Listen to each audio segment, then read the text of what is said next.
जय माता दी दोस्तों, स्वागत है आपका हमारे YouTube चैनल में। आज की इस वीडियो में हम दुर्गा सप्तशती के 11वां अध्याय का पाठ करेंगे। 11वां अध्याय में हम देवताओं द्वारा देवी की स्तुति तथा देवी द्वारा देवताओं को वरदान के बारे में जानेंगे। आइए शुरू करते हैं। श्री दुर्गाय नमः। मैं भुवनेश्वरी देवी का ध्यान करती हूँ। उनके श्री अंगों की आभा प्रभात काल के सूर्य के समान है और मस्तक पर चंद्रमा का मुकुट है। वे उभरे हुए स्तनों और 3 नेत्रों से युक्त है। उनके मुख पर मुस्कान की छाया छाई रहती है और हाथों में वरद अंकुश पास एवं अभय मुद्रा शोभा पाते हैं।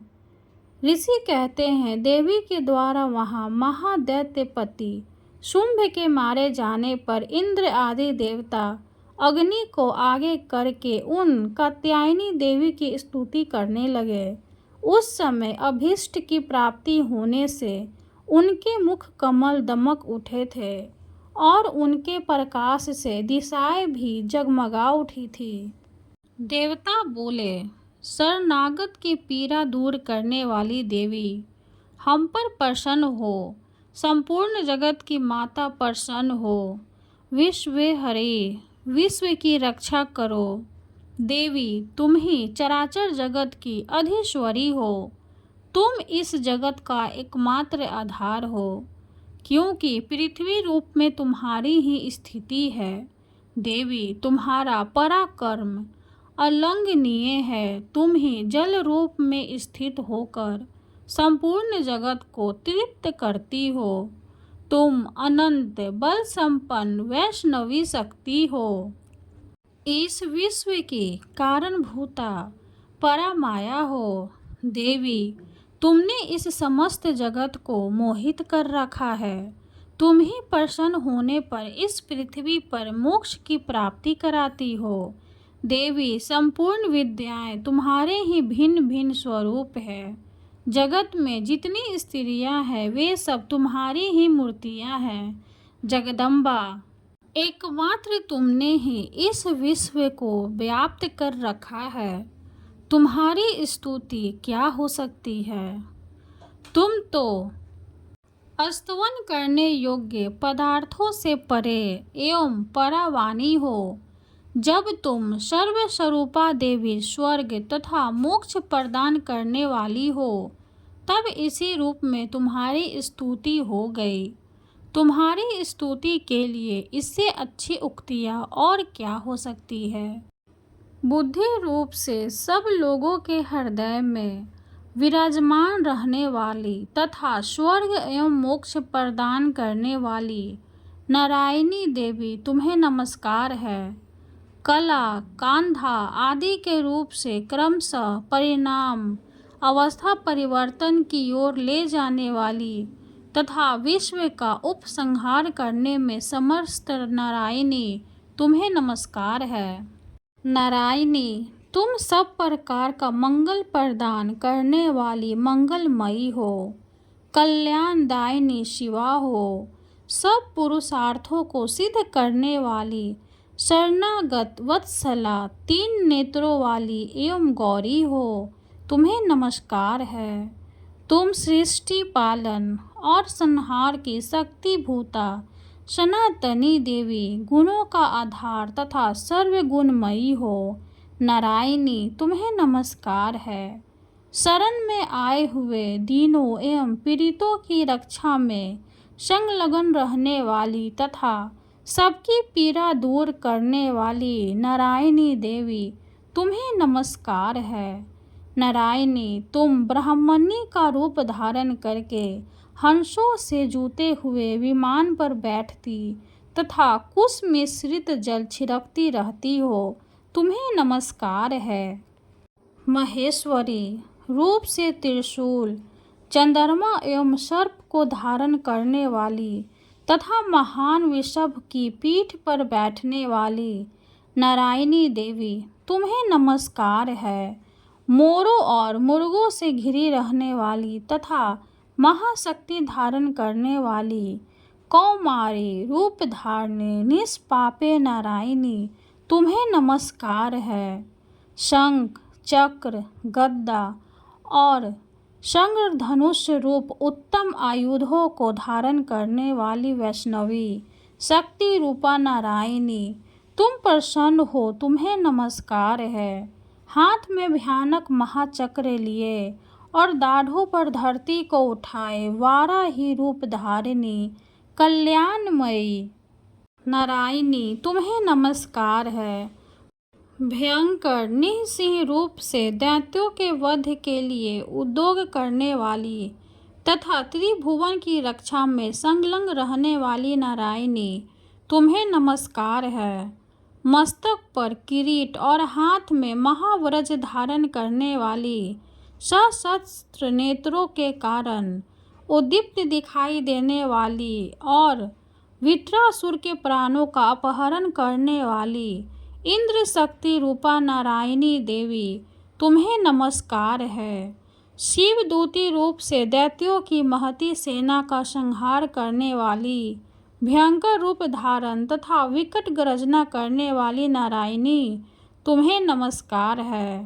दाढ़ों के कारण विकराल मुख वाली मुंडमाला से विभूषित मुंडमर्दिनी चामुंडा रूपा नारायणी तुम्हें नमस्कार है। लक्ष्मी लज्जा महाविद्या श्रद्धा पुष्टि स्वधा ध्रुवा महारात्रि तथा महाअविधा रूपा नारायणी तुम्हें नमस्कार है। मेघा सरस्वती वरा श्रेष्ठा भूति ऐश्वर्य रूपा ब्राभर्वी भूरे रंग की अथवा पार्वती तामसी महाकाली नित्या संयम परायणा तथा ईसा सबकी अधीश्वरी रूपिणी नारायणी तुम्हें नमस्कार है। सर्वस्वरूपा सर्वेश्वरी तथा सब प्रकार की शक्तियों से संपन्न दिव्य रूपा दुर्गे देवी सब भयों से हमारी रक्षा करो, तुम्हें नमस्कार है। कात्यायनी यह 3 लोचनों से विभूषित तुम्हारा सौम्य मुख सब प्रकार के भयों से हमारी रक्षा करे, तुम्हें नमस्कार है। भद्रकाली ज्वालाओं के कारण विकाल प्रतीत होने वाला अत्यंत भयंकर और समस्त असुरों का संहार करने वाला तुम्हारा त्रिशूल भय से हमें बचाए, तुम्हें नमस्कार है। देवी जो अपने ध्वनि से संपूर्ण जगत को व्याप्त करके दैत्यों के तेज नष्ट किए देता है, वह तुम्हारा घंटा हम लोगों की पापों से उसी प्रकार रक्षा करे जैसे माता अपने पुत्रों की बुरे कर्मों से रक्षा करती है। चंडी के तुम्हारे हाथों में सुशोभित खड्ग और असुरों से रक्त और चर्बी से चर्चित है, हमारा मंगल करे, हम तुम्हें नमस्कार करते हैं। देवी तुम प्रसन्न होने पर सब रोगों को नष्ट कर देती हो और कुपित होने पर मनोवांछित सभी मनोकामनाओं का नाश कर देती हो। जो लोग तुम्हारी शरण में जा चुके हैं उन पर विपत्ति तो आती ही नहीं। तुम्हारी शरण में गए हुए मनुष्य दूसरों को शरण देने वाले हो जाते हैं। देवी अंबिके तुमने अपने स्वरूप को अनेक भागों में विभक्त करके नाना प्रकार के रूपों से जो इस समय इन धर्मद्रोही महादैत्यों का संहार किया है, वह सब दूसरी कौन कर सकती थी। विद्याओं में ज्ञान को प्रकाशित करने वाले शास्त्रों में तथा आदि वाक्यों वेदों में तुम्हारे सिवा और किसका वर्णन है, तथा तुमको छोड़कर दूसरी कौन ऐसी शक्ति है जो इस विश्व को अज्ञानमय घोर अंधकार से परिपूर्ण ममता रूपी गड्ढे में निरंतर भटका रही हो।